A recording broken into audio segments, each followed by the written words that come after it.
Welcome to Our Power is Within, a weekly podcast to inspire you to take your power back, to realize that you're the healer that you've been looking for all along. We are capable of healing in mind, in body, and soul, and I'm your host, Chasmith. Today's episode is sponsored by Autoimmune Resolution, a 6-month program to help you break the cycle of fear and stop symptoms in their tracks with the power of GNM, or German New Medicine, sometimes referred to as GHK or Germanic Healing Knowledge. Learning about GNM and understanding our biological reason for symptoms and what they actually mean has literally been a game changer for me in my life and my relationship with symptoms and what these symptoms mean about me. To learn more about the founder of Autoimmune Resolution, check out episode 76 in the podcast with Catherine Hausch and visit www.autoimmuneresolution.com to learn more now. So, I hope that you are all finding new and creative, fun ways to show yourself love this month as we continue in the 5 love language monthly challenge rather than week-long challenge. We are using the 5 love languages, which are affirmation, gifts, touch, quality time, and acts of service to love ourselves. And I hope you are exploring and playing and having fun with this throughout the month. And make sure that you are practicing doing the challenges now, because in the new year, I have some really fun challenge ideas that will also be including prizes. So, opportunities to win prizes for participation. So, practice, practice, practice. And you will learn more about that in the new year. In the meantime, just keep loving on yourself. I wanted to take a pause and take a moment to welcome anyone who might be a new listener to the podcast. Welcome. Thank you so much for being here. I really do hope that you find value in tuning in today.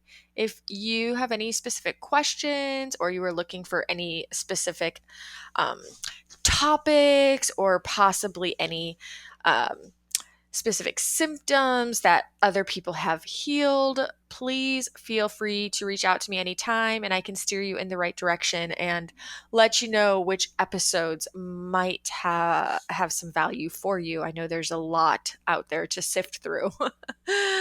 Also, if there is anybody out there who is doing DNRS and is at a place where it is still outside of their window of tolerance to hear any form of symptom talk, you can also reach out to me and I would be glad to send you a list of DNRS friendly episodes. Okay. And to be really honest, a lot in the very beginning of the podcast, like probably the first big chunk of testimonials are all DNRS friendly. So you would be safe there. Okay. Now that I got that out of the way, also wanted to say for everybody who's been a long-time listener, thank you so much for your continued support. Thank you for continuing to leave positive reviews and feedback. Thank you for sharing this podcast with friends and family and your dedication. Thank you for those of you who have left monetary donations for future episodes. I just really appreciate each and every one of you and your continued dedication. Anybody out there who might have a story to share, a testimonial, something that you've learned along the way in your journey that you find so supportive that you want the world to know about? If so, let's connect. You know how to get a hold of me. And in the meantime, I want to welcome our guest today, Vanessa Azelis. You might know her as Your Grateful Guide. Vanessa is here to share beautiful testimonial of healing and hope with us today, and all the wisdom that she has learned along the way through her own personal journey. She also shares with us practical tips and tricks to elevate our healing journey no matter where we are at in it. I had so much fun talking to Vanessa, and I really hope that you enjoy our time together as much as I did. Vanessa, thank you so much for being here with me today. Hey, I'm glad to be here. Thanks for having me on. Yeah, absolutely. So I think what we're going to do, like what I usually do, is we're going to start out with you getting an opportunity to share a little bit about your own personal healing and recovery story. And just kind of give us a brief background on what what you've been through and what are some of the steps you've taken to get to where you are today. Sure. Okay, so my journey, my chronic illness journey started, I would say, in 2009. And it all started with these really weird, unexplainable symptoms that just, made me go back and forth to the ER. No doctor could explain them. I had vestibular issues, pressure in my chest, just a bunch of different weird symptoms. None of them lined up. Different levels in my blood work was just, it was one of those things where no one could figure out why I was feeling so unwell. And prior to that, I was a federal officer, and one of my functions was to air marshal, so deport foreign nationals back home. And so I was quite fit and healthy and strong, and it was unlike me to be always sick. So at that point, I was just catching every bug and getting hit really hard. So like pneumonia, bronchitis, all of these different things. And it basically got to a point where I was just completely incapacitated. I was unable to walk because of the vestibular issues. I was unable to work. I had so many weird symptoms and was just in such a deep and dark place. And it basically was right before my wedding. So I, had just purchased a house with my then fiance, who's now my now husband. And, I was on top of the world, and it just seems like everything came to a complete crashing halt in 2009. In addition to all of these symptoms in December, I ended up catching another nasty bug. And, I ended up, collapsing, having a pretty gnarly concussion, and getting stitches on my face right before my wedding. So it was just a time of just nonstop, no answers. The doctors just kept prescribing me antidepressants and telling me it was all anxiety. You moved to a new house, you're getting married, this is normal. And it was not normal. So I was, very much ignored by my doctors. Nobody knew what was going on. And it wasn't until I saw a neurologist who put two and two together. He's like, "You just came from Vietnam, in the summer, and that's when your stuff started." And I was like, "Yeah, that's true." And he's like, "I think you brought something back with you." And then that kind of led me into the journey of the tropical diseases unit, where they did so many tests, and tests that weren't even available in Canada. They sent to the CDC, and they found that I had a pretty deadly 70% death rate parasite. And at that point, we started basically chemotherapy to eradicate it. And it was weeks before my wedding. So my wedding came, and I was very unwell from the treatment.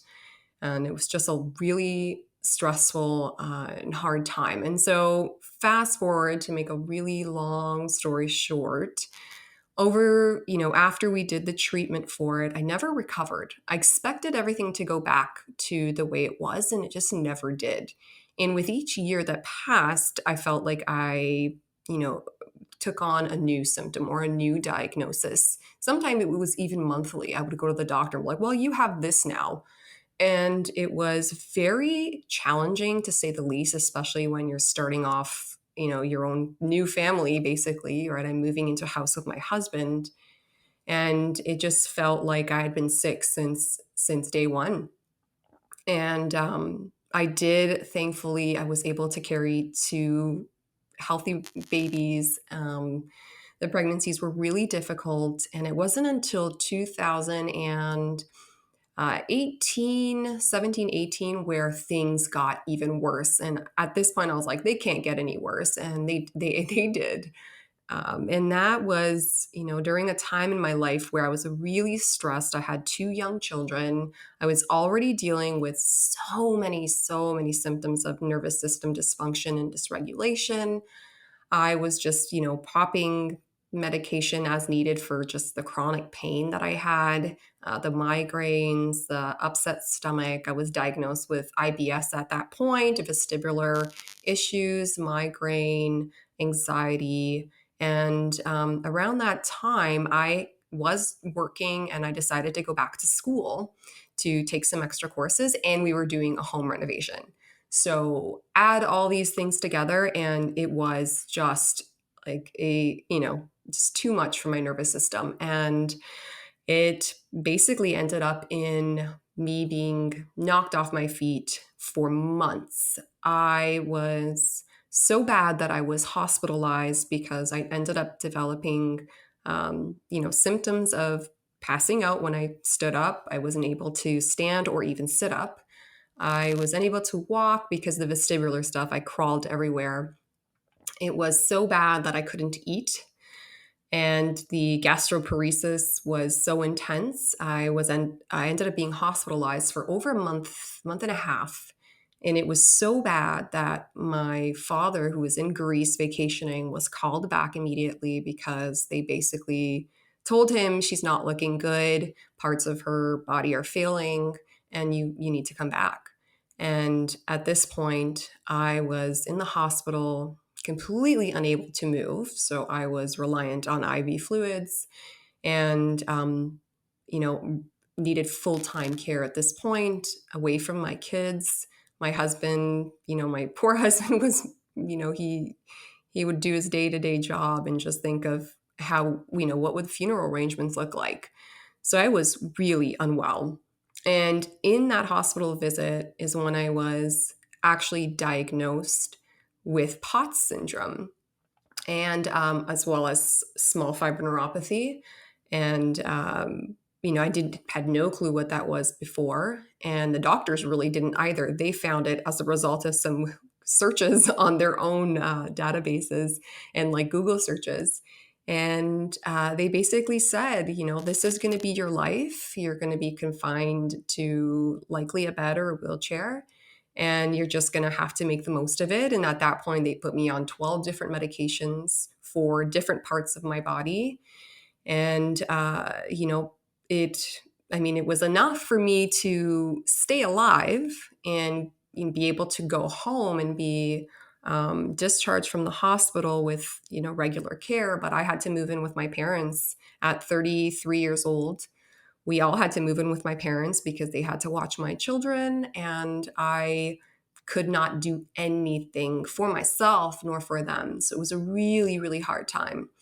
And it was around that time, actually in the hospital, when I Googled POTS syndrome, that I came across a YouTube channel of Sarah Jackson, and she was discussing her journey with POTS and how she recovered. And she mentioned this program called the Dynamic Neural Retraining System, or DNRS. And I thought, I'm like, this is snake oil. There's no way that there's something that actually works. And I just left it at that. I pushed it to the back of my mind and just never looked at it again. So the next few months kind of unfolded pretty pretty rough, with a lot of return visits to the hospital and tweaking to medications. And it was a really, really low time for me. And when I say low, I'm saying I begged God, and I didn't even believe there was a God at that point because I was going through so much. But I begged whoever it was to please, please not let me wake up the next day. And I know a lot of retrainers who are listening to this have probably been in that state where they have felt this exact same despair and hopelessness. And I didn't have belief, I didn't have hope. And to be honest, what got me through is other people's belief and hope. My family believed for me, my friends hoped for me, and people prayed for me. And it came to a point where my parents just made an arrangement at a church, an appointment with our local parish and our local priest. And they got me in the car, carried me there, and placed me on the altar. And the priest said a special prayer at that point for me. And it was a prayer of health, a prayer of salvation. And I wasn't very religious or anything then, but I just was like, whatever, I'll try anything at this point. And I still remember that day where I'm placed on the altar, and the priest is reading a prayer, and my parents are crying and everyone's crying, and I'm just like, it's just over, life is over. And somehow, in some way, it's like a glimmer of light came in, and somehow, like, I don't know, I want to call it a hope rope was thrown, and I like grabbed on tight for dear life, and I was like, oh, maybe. So I left that day with a maybe. There was something there. And it's crazy because that exact same time, DNRS showed up again in my life. So it came up through like a Facebook forum, and I had not seen it since. And I decided to bite the bullet and be like, okay, I'm going to pay for this and buy it and see what happens. And I'll tell you, so much has happened from that point. Just for timeline, when was that around? That was around 2018, 19? Yeah, that was 2018.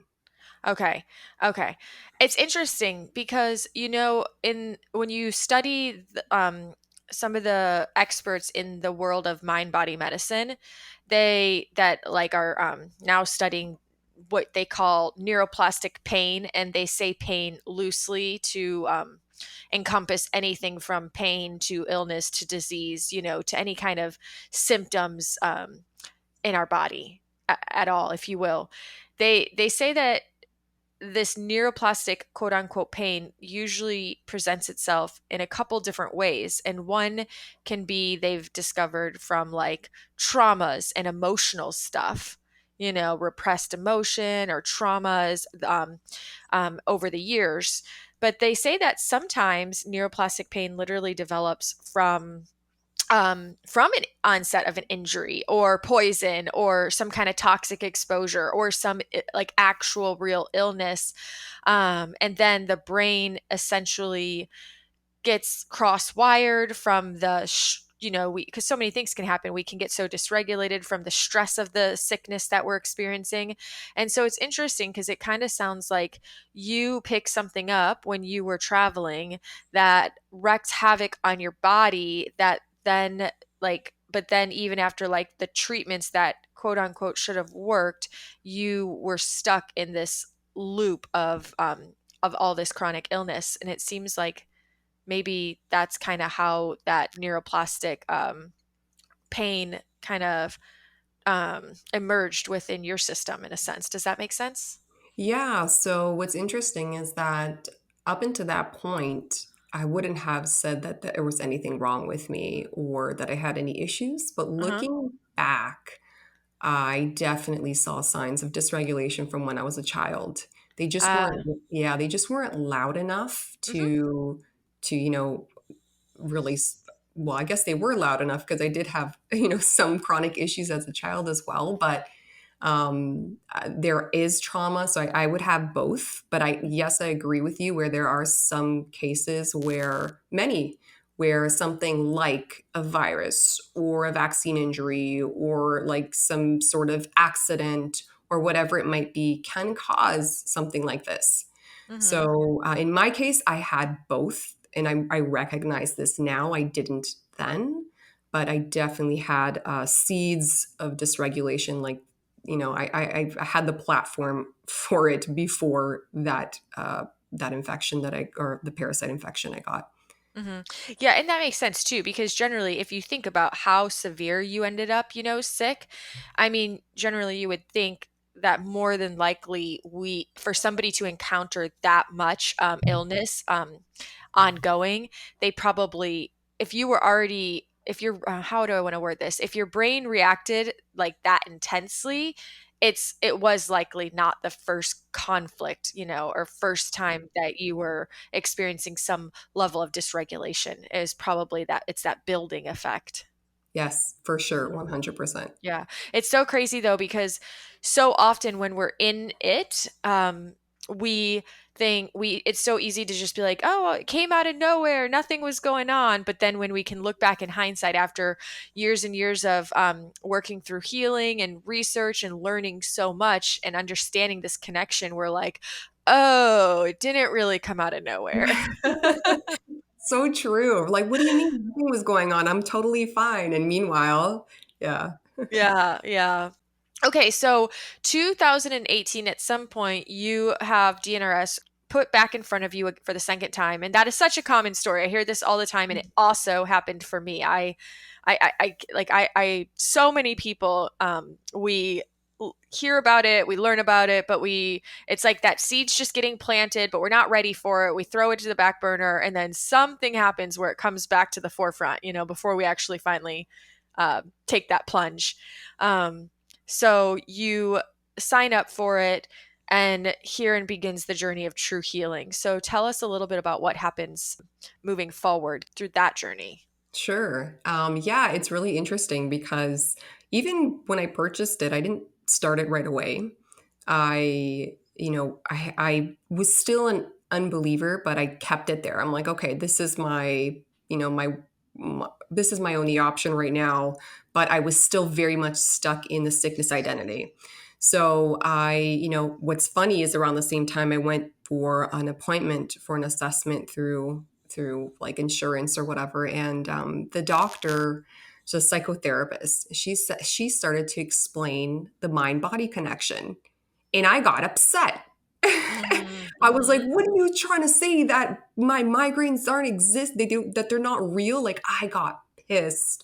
I literally yelled at her and had never felt so, um, you know, just I was just so offended by it all. And so that was kind of like around the same time. But anyhow, I so like you said, those seeds were planted, right? Those seeds were planted, and it all comes to a point where we have to be ready to make this choice, right? To make this change, this shift, to say, you know what? I've got nothing else to lose, and I'm going to try this. I've tried everything else. And that's where I was. I had tried everything else.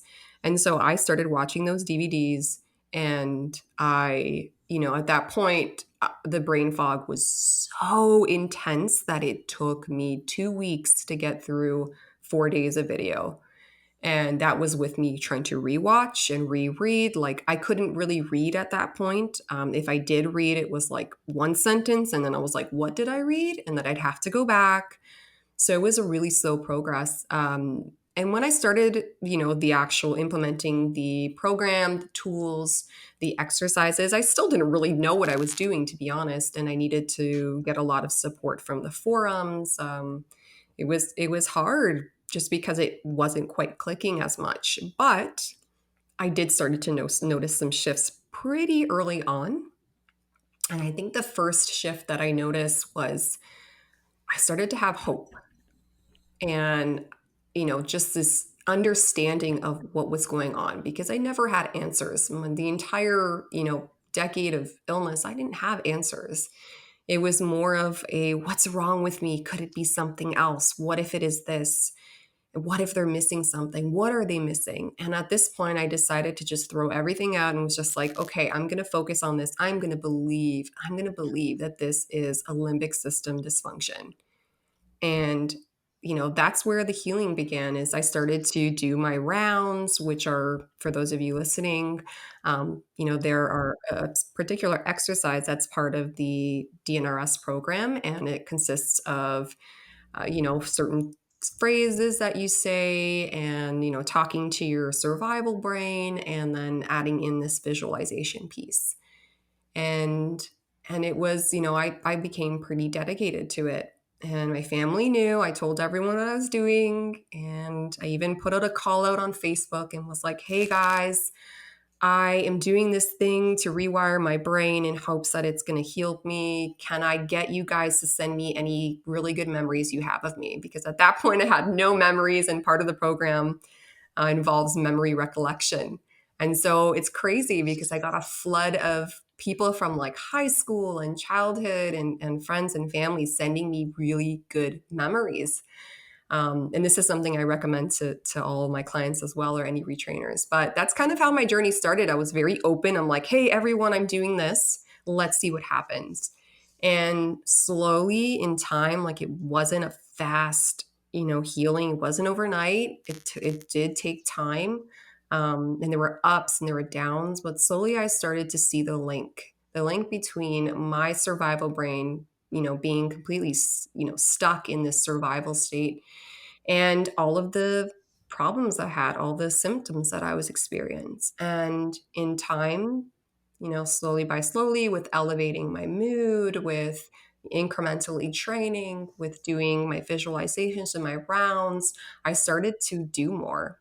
I started to be able to do little things like cook, take care of my kids. I moved back home. That was a big one. I moved back into my house with my family, and I started to be a mom again. And in time, I started to drive again. And in time, I started to work again. It was just like very gradual, but just such big moments. And yeah, it's been like the best thing I ever did, I have to say, for myself, for my family, and for my future. Mm. Now, were you able to eventually wean off all those medications? Yes. So I was on 12 daily meds in addition to like supplements galore. Like, you know how it is. Mm-hmm. Just popping so many. So yeah, I was able to come off all of them. During my retraining journey, there have been times where I've had to temporarily go back on one, for, I guess, for certain issues, but then off of them again. So I'm not really reliant on anything. But yeah, it's that was a process in itself, and a very slow process, because coming off each one of those was kind of like an incremental training in itself, right? Just slowly getting used to the body, adjusting to the change, and then but it's amazing what the body can do when you give it what it needs, right? When you give it the space, when you give it the tools. Yeah. Yeah. Yeah, absolutely. Now, how long did you end up doing DNRS for? Yeah, so I did it really consistently for about a year and a half, and it helped immensely with POTS, with all the other dysregulation symptoms, but it didn't help as much with the migraines that I was having. So it was interesting, because I'm like, well, why isn't this helping the migraine? Why am I still getting them so frequently? Everything else has really calmed down. And it's at that point that I discovered Dr. John Sarno and the Curable program. And then I started to see the link between repressed emotions, the way that the brain might perceive certain emotions as a threat, and give us symptoms to either protect us from it or distract us from it. So I started to see this new, again, very much neuroplasticity based, but this idea of, wow, maybe this migraine or this pain that I'm having is because I'm not feeling. And so it's what's interesting is the Curable app itself is what started my trauma healing journey. So I did the basics of brain training. I did DNRS to its full capacity, and I think my nervous system really calmed down enough for the trauma to heal. And that's when the migraines peaked, because it was like, oh no, trauma's coming up. Let's distract her because this is dangerous. This is scary. And with the help of Curable, journaling, and working on my beliefs with a trauma like trained coach, I was able to move through those, and I was able to get rid of chronic migraine, um, and start healing my past. And that was a really big step for me. And I don't think I would have been ever been able to do that deeper work had I not done the brain retraining first, because that's really what gave me the foundation for it, and then allowed me to pursue the trauma, to go back into my past more resourced than ever, and change my experience of the present. I love how you were able to connect the dots and see how the how you were able to see that the DNRS helped your nervous system to calm down, which then allowed the trauma to surface, right? Because they always say that like things that are deep in our subconscious, they won't come up for us until we're ready for them. Exactly. And that's exactly it. I was not ready for that stuff. I had repressed so much of it. And I think that it was a blessing that it came up. And I like that you talked about anxiety, because, girl, that is something that I experienced, and that I mean, you will see it on every forum out there. It's like you hit this really big part of your healing, and then like it's like the anxiety kicks in. And I feel like it's this natural rite of passage in many ways, because for me, it's a symbol of moving into a next, this next part of your healing, where now you have all of this new energy, right? That maybe was repressed and it just didn't know where to go. And then now it's trying to figure out, where does it need to be placed? This recalibration period. But also when it comes to the trauma work, the deeper work, that anxiety comes up as a protection, as a part Mhm. of you protecting you from this past, from remembering those things. So curable was instrumental for me in being able to recognize, like, oh, I know my survival brain is just trying to distract me. Hey, it's okay for me to feel these things. It's okay for me to face my reality. I can do this, and I have the tools to do this. And yeah, it's I've seen the same as you, where I know that typical brain retraining is that first step that I feel like most programs these days have included and is necessary. So I'm like, I would never recommend jumping right into the deeper work, especially if you're already dysregulated. Absolutely. Yeah, there's definitely yeah, like a nice natural progression. Yeah.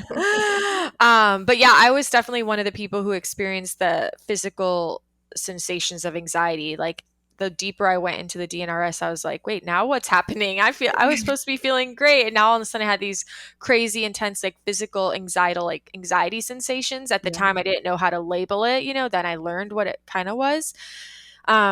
Which was, but it was like the next step and it helped guide me for sure. And it's interesting because there was a point in my journey where I ended up having a crazy uptick of migraines also. So Oh, I love how you were able to correlate that because that's kind of a new perspective for me. I never looked at it that way, but at the time I just remember thinking, "Oh my God, I haven't had these in like 17 years. Why are they coming back like as if I'm 17 again?" And yeah. so, I know yeah. that I actually experienced that recently, and I'm going to be authentic and honest with you guys, because I feel like that's, how we need to be.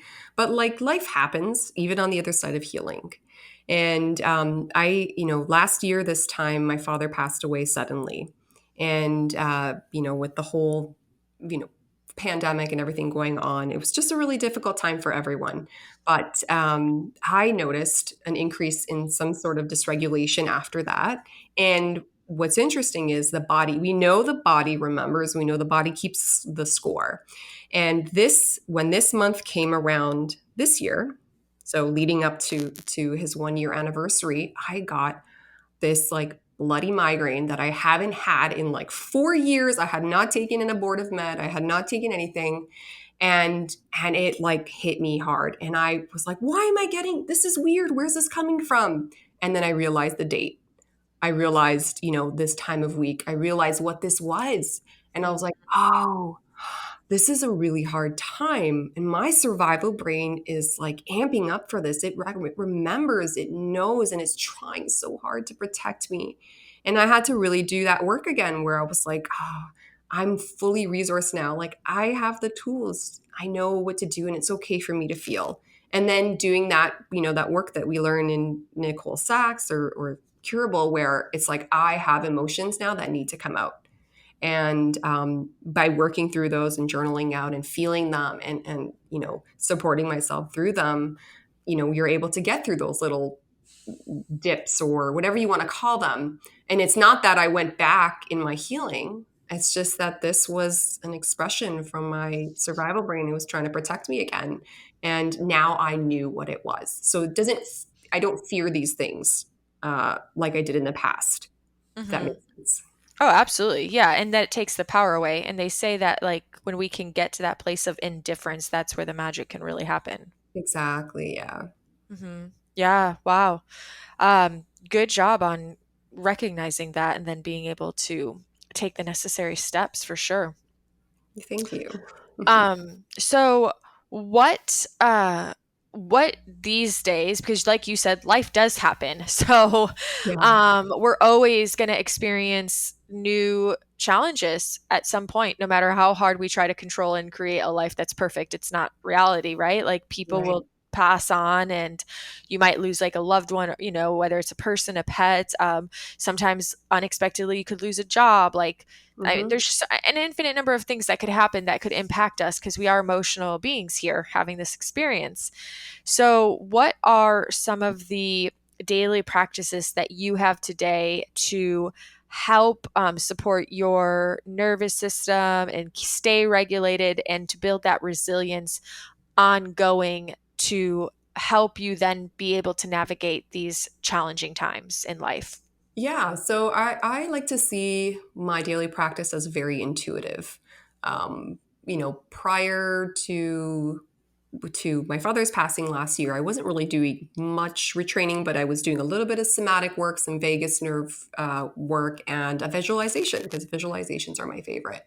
And after I contracted the virus and was, labeled as a long hauler, which I didn't accept, I went back to a little more strict brain retraining. So I was doing 2 rounds a day, 2 full rounds a day, which were the DNRS typical ones, and then doing a lot of body-based things to help release the trauma from the grief.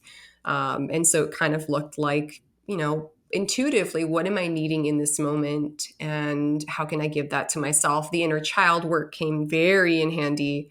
So that was kind of like how this last year has been, right? Like as I'm processing grief, and we can't retrain, we can't rewire grief. It just doesn't happen like that.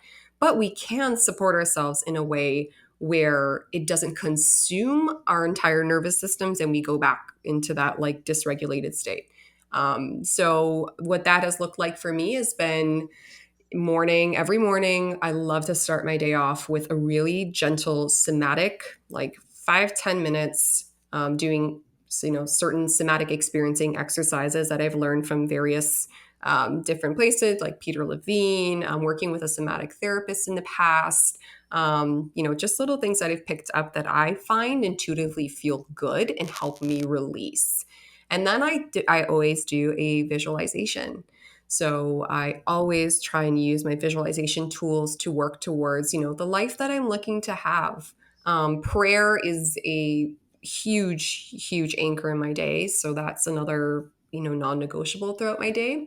And then I kind of see, how it goes. So if I'm noticing I'm having like a really crazy busy day or something unexpected happened, like you said, I've got 2 young kids. There's like a lot of drop offs. There's a lot of phone calls from school. There's a lot of appointments and extracurricular.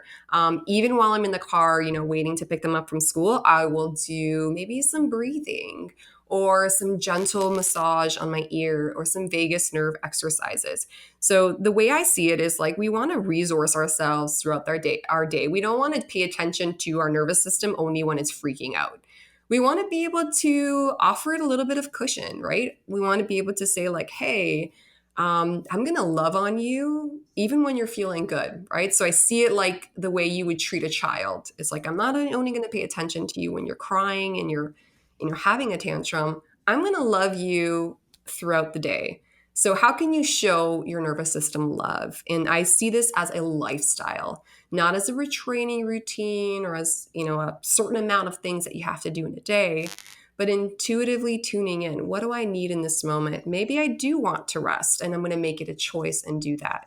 Or maybe I am feeling a little more activated. So I'm going to do a couple deep, 10 minutes of deep breathing and bring myself back here. So that's kind of like how I approach this, I guess, nervous system love or self love, whatever you want to call it. It's not a typical brain retraining daily practice that I have, but it's very unique to me. And this is, what I really recommend and what my goal is for every person I work with is to come to a place where you've created something that fits into your day as if it's just a part of you. And it feels right. It feels good. It doesn't feel like that chore. So this is kind of like I don't even want to call it a maintenance practice. I just want to call it just being there to support your nervous system and give it the best resources you can for whatever happens in life. How do you help somebody navigate determining what feels best for them when they don't really know when they're like, "Oh, I don't really know what feels best," or, "Well, I don't know what I need." Like, how do you help Yeah. them to be empowered to go inward and discern what it is that they actually do need? Oh, this is all trial and error for myself as well. If I were to ask, like, well, for me, a lot of this started with inner child work. So, getting to know those parts of us that are really screaming for our attention, and then tuning into them, like, well, what do you really want from me in this moment? Like, what is it that you're needing? And then trying things. So this is very, even when it comes to tools in general, the people that I work one-on-one with, we try a lot of things out, because not every program, we know this, and I know you know this, not there's no one size fits all to any program. And there's some exercises that could be triggering to others, and then some exercises that feel so nourishing. And so we basically try a lot of different things out, and through certain processes of tuning in, and awareness as to how our body is reacting, we usually get a good sense as to what is helping the nervous system and what isn't. So we do know intuitively. It's just a matter of tuning out all of the noise and coming into the body. That embodiment practice is so important. And also visualizing too, like I like to try things on from a visualization perspective as well for them. Like, what do you really see yourself doing in a day? What are your goals throughout the day? If you were healed right now, what would your day look like? And, how can we kind of fit in some love into there, or some support? So I guess, I don't know if I answered your question, but it's very, very unique. And it's a process of discovery and unfolding as you're, doing this work and trying things on. Yeah, no, and I think that's all really important to highlight, because I think that a lot of people sign up for one program or another, right? And we know that each program kind of has like its own guidelines, like, oh, you need to do this and follow this and do this just like this. And I think some people, I've witnessed so many people get so stressed over feeling like they need to put their pressure, like this pressure on themselves to do this said program perfectly. And you'll see it all the time, like people like, well, what if I can't do this like this, or what if I can't do this perfectly, or what if I can't do it this many times? And it's like, when you look at the fact, there's a bunch of programs out there and people are having success in all of them, and they're all different in their own way. So then I always want to encourage people, like, this is where we get to take our power back. Like, Hmm. we gave it away to all the doctors and all these other people. Well, we don't need to give it away to whoever the person was that designed one specific program. Like, we get to try things on and trust that if something's not working for you, and maybe it worked for five other people, but you're feeling too activated from it, that's okay. There's nothing wrong with you, and there's nothing wrong with that program, that particular exercise, just not is not supportive for you right now. And it's okay, because you can find something that is. Yes, I Yeah. love that you said that. I really do, because it's such an important point, because I see so many people coming to me or just messaging me with like absolute pressure and healing burnout, where they just feel like the stakes are so high, and if I don't do it like this, I'm not going to heal. And just, how that internal dialogue, keeps running inside of us. But the truth is, if it doesn't, feel good for you, or if there's a part of the program that doesn't resonate with your beliefs, you can change that.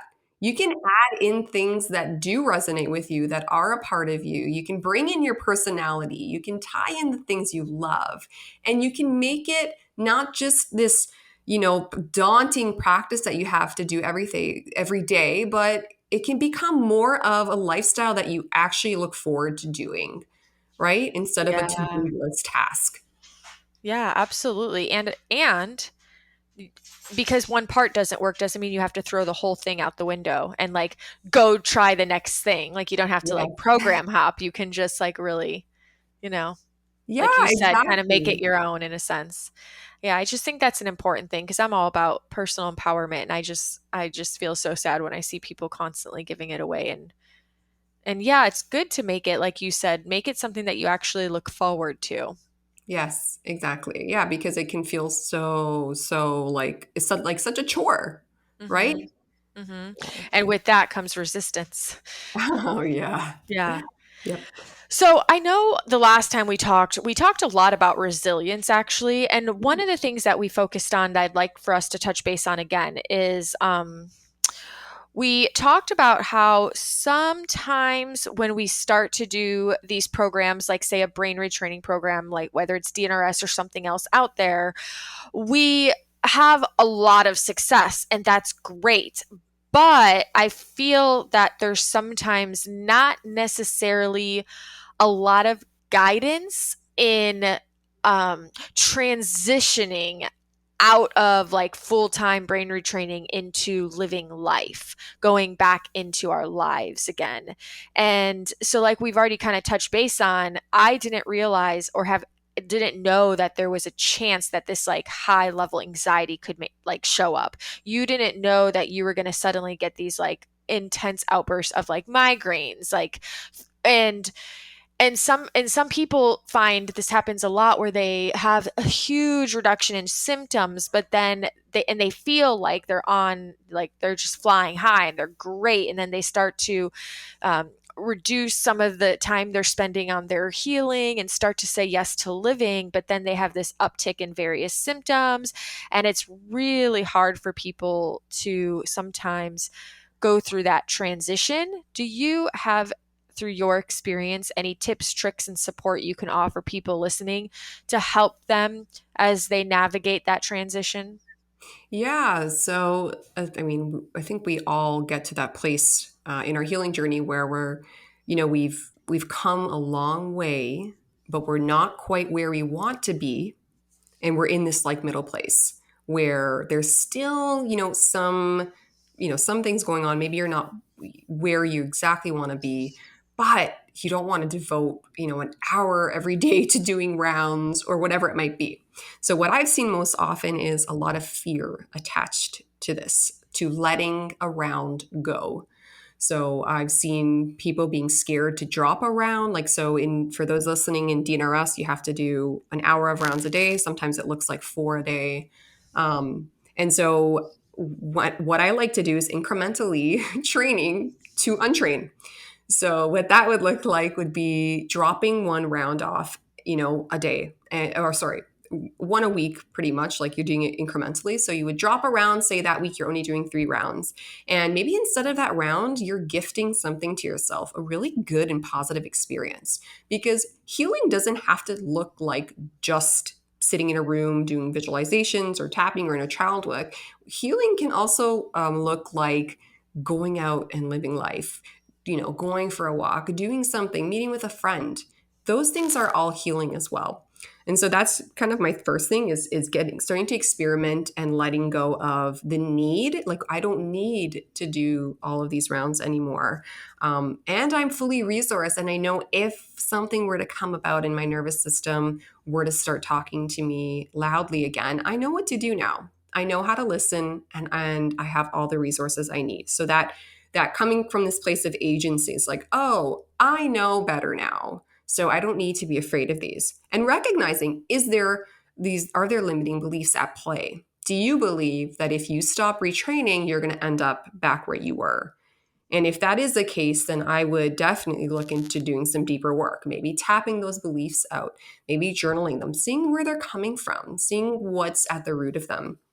Um, Additionally, when you're starting to live life again, you're going to experience new situations. And those new situations are new for your limbic system as well, for your survival brain. So as you're doing these new things, maybe your nervous system might overreact here and there. And this is where I encourage taking or trying to have some recovery time after these new things. So for instance, say, you're feeling so much better, you're doing all of these things and you're going on your first trip. Maybe you're starting whatever to get a couple symptoms that are like, hey, remember me? Old neurology is popping up, right? Because you're doing all of these things. Well, you know what to do at that point. We know that they're not going to take you over or that you're going to go back to that place because you know what to do. So I would say go back to basics, maybe use some of your tools at that point. But always allow for that recovery time, meaning say you have a really busy day ahead or a really stressful day ahead. schedule in some time to release, to let go of activation energy, within whatever way that you feel you need to, whether it's somatics, whether it's exercise, whether it's meditation, whether it's deep breathing. We want to be able to weave those into your day as recovery times for like really stressful or not even stressful, like absolutely new experiences that maybe your nervous system just hasn't had a chance to experience before or in a long time.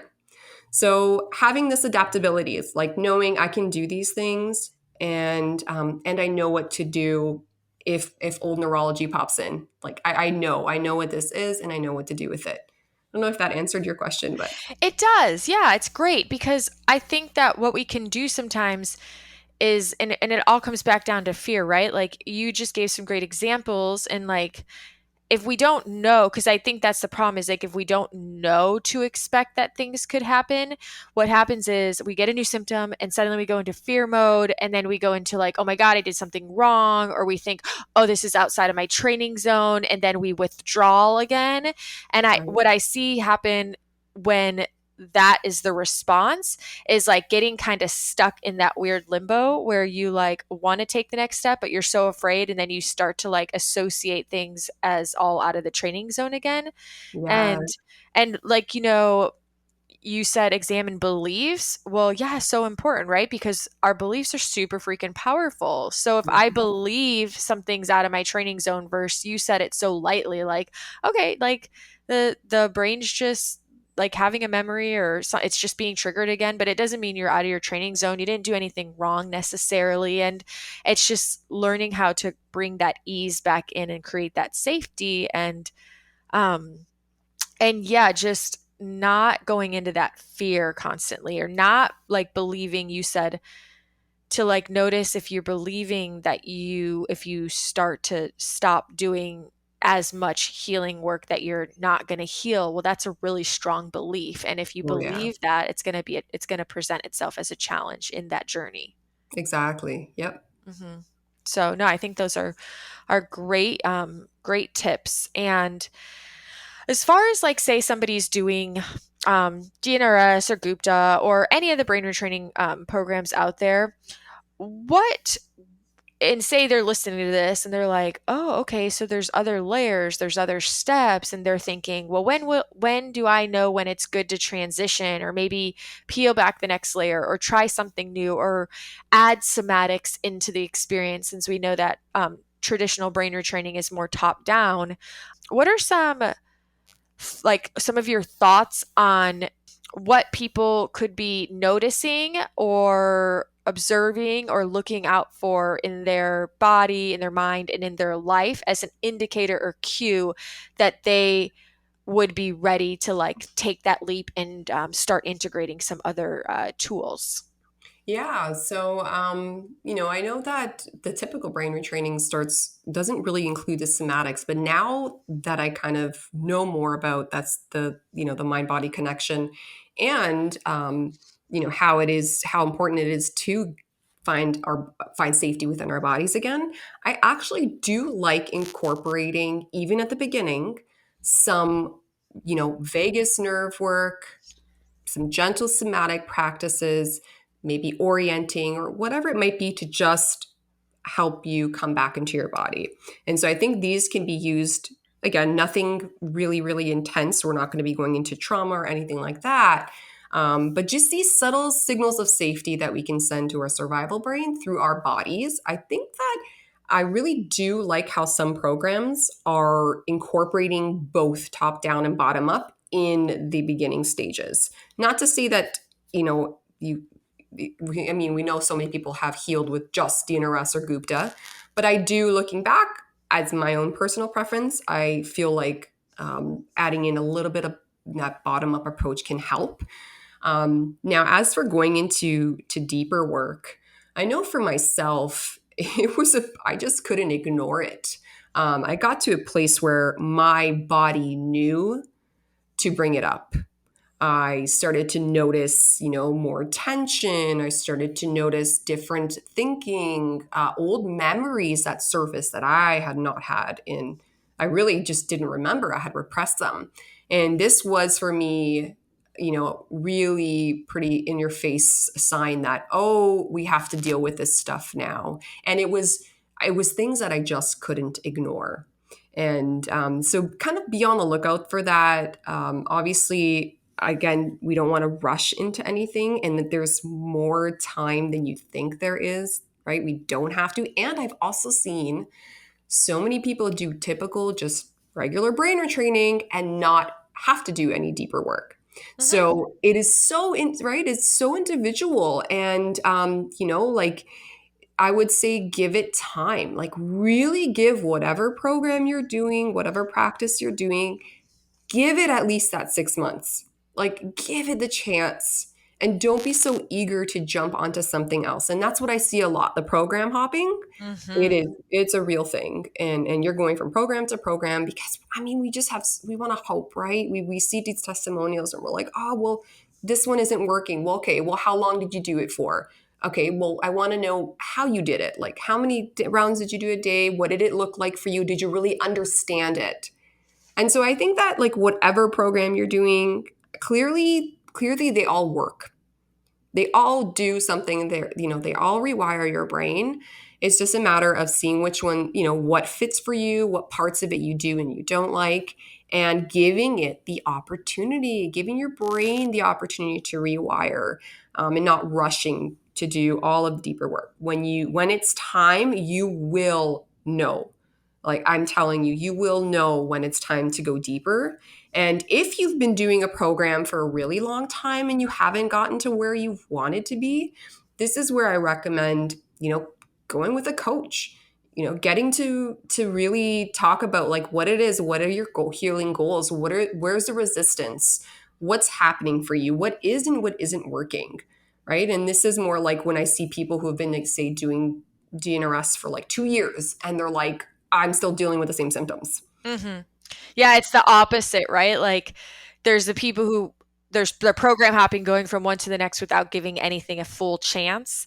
And then there's like, well, the opposite spectrum when you're like, okay, well, it's been 3 years and it's not really getting you where you want to be. So maybe this is where you start pursuing some other Yes. self-healing outlets. Exactly. Yeah. And then at that point you can, and it's good to freshen things up. I don't think your healing practice should look the same it did 3 years ago that it does now, nor 6 months ago. I like to constantly evolve and drop things, add something new in, just like exercise. If you're going to the gym and doing the exact same weight exercise that you've done for the past, like 6 months, you're probably not going to see the results that you're wanting to see. And so I think the core of it, again, the framework should be pretty consistent, but playing around, adding in new ideas, adding in some more fun things, right? We want it to be variable, like we want it to be different, and we want to keep learning, basically, right? Get those new neural pathways going. So that's, I guess, my biggest or one of my biggest advice I can give on that subject. Yeah, no, thank you. Is there anything else like that I'm not asking you about or that we're missing that you think is just a really valuable insight for people who are out there at any point in their healing journey? Oh yeah, I wanted to just touch on compassion. Oh, yes, I please. Yeah, I noticed that, and this was for myself as well. I'm going to be honest. I did not have much compassion for myself, and I was really, really hard on myself, even from a young kid. But when I started my retraining journey, that, like, militant attitude came with. And when, say, I didn't get around in today, I was really hard on myself. Or when I would dip or have, some sort of crash. Initially, I was really hard at, like, what did I do? What did I do wrong? And I see this a lot, and that's why I'm bringing it up.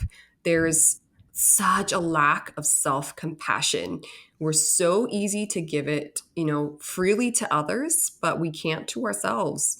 And, wherever that comes from, I'm sure there's a root in it somewhere in your history, but this compassion is what is so needed in this healing realm, in whatever practice, whatever program you're doing, the compassion piece where you know what? I showed up today. Maybe I didn't do it all, but that's okay. And I'm going to love myself anyways. Or today was a harder day. it was more challenging. And you know what? I love myself for getting through it and handling it the way I did. Or, just what do I need in this moment? Like, I'm really listening to my needs, and I need like a hug, or I need some, connection with a friend, or whatever it is that you're needing. Learning to give yourself these things, not punish yourself for, a lack of something or whatever it might be, getting to really connect with you and giving yourself the compassion, the love, the understanding, helping yourself feeling like seeing yourself, hearing yourself, right? Because we all grew up kind of, most of us in this journey weren't seen or heard as kids. That's what I've seen as a common theme. But this inner child and compassion piece, where we really, really, it's really missing in a lot of programs. We are all way too hard on ourselves, and we're taking the healing work way too seriously, and and it's just adding an unnecessary stress to us. So more compassion, more ease, more grace, recognizing we all have our own pace and we don't have to compete with anyone else. And whatever you did today, if you did it with love and compassion for yourself, and you showed up for you did it out of love for you, then that's what matters. Thank you so much for sharing that, because I mean, it's so true. It's so true. It's so true. Everybody could use more of that self-compassion, and it's not selfish, and it's not self-centered, and it's so important. It's like what I was saying earlier about like going into your healing with this like perfection type A achiever mentality and not having grace for yourself. It's like every day our best is not going to be the same. My best today might not look the same as yesterday's best, and that's okay, you know? And Yeah. I feel like overall I do these days a pretty good job with self-compassion, but I'm also human and I'm not always great. I literally noticed it yesterday and I'm so grateful that I caught myself within minutes, but I've been like really trying to make this commitment to myself to try to get out and go dancing like once a week, because I know that dancing brings such an absolute high level of joy for me in my life.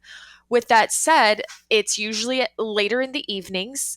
It's cooler now. It's dark really early. I'm still working through some neuroplastic fatigue. And I know that one side of the spectrum to actually like feel the fatigue and choose my joy and go out and say yes to like dancing, if it's even for like an hour, is very valuable for me in my retraining. But I also, understand that sometimes like it's still hard to say yes, even though I know I'd love Mm. it once I'm there. And yesterday was one of those days. Like, I worked late Saturday. I didn't get like a full night's sleep Saturday night, and I was quite busy Sunday. And then when it was time to go dancing, it had cooled down. It was pitch black dark. I just felt this urge to just curl up in a ball, and I was really struggling with the motivation to go.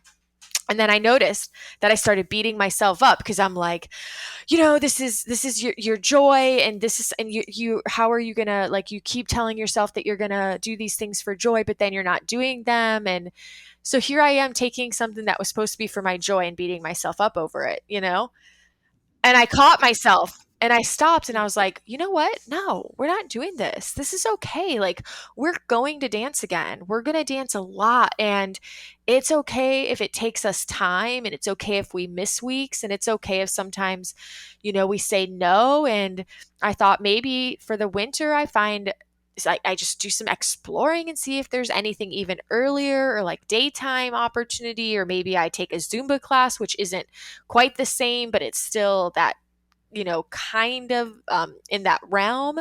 So, but it was just nice to finally catch myself so quick and be like, no, we're not doing this. We're not beating ourselves up.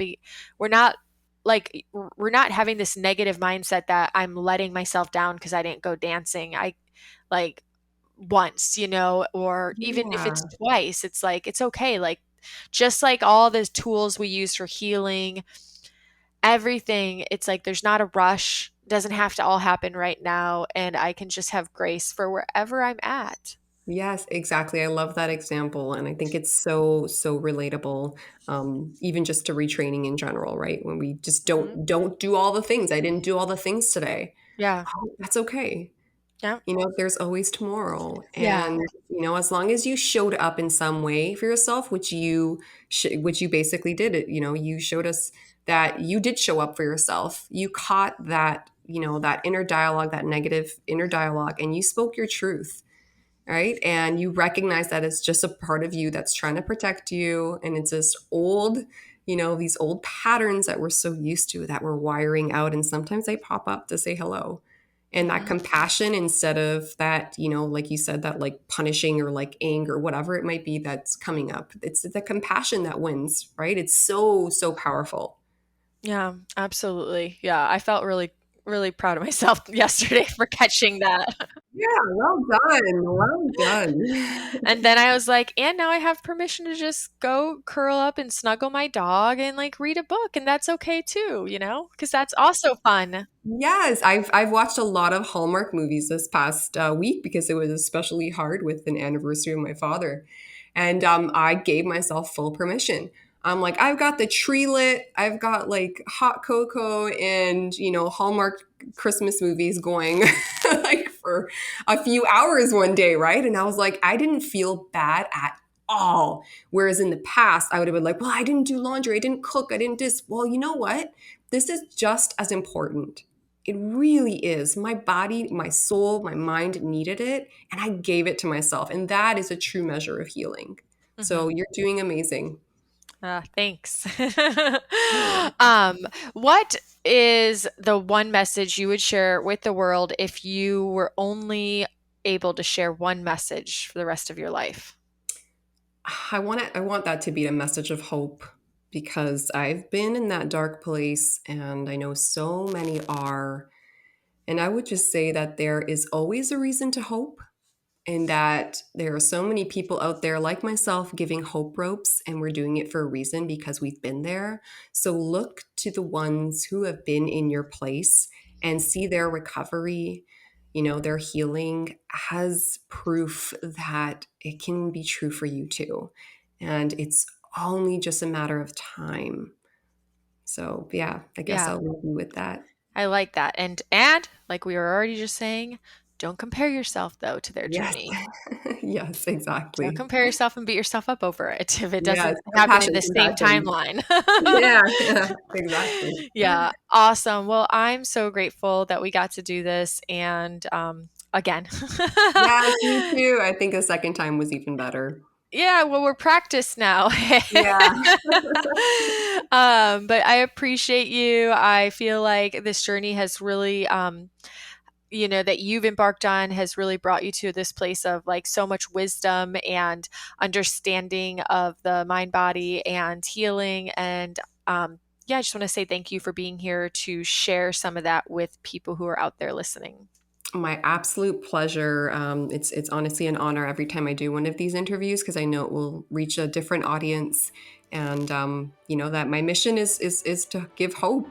So I appreciate you and thank you for having me. Of course. All right, that's a wrap.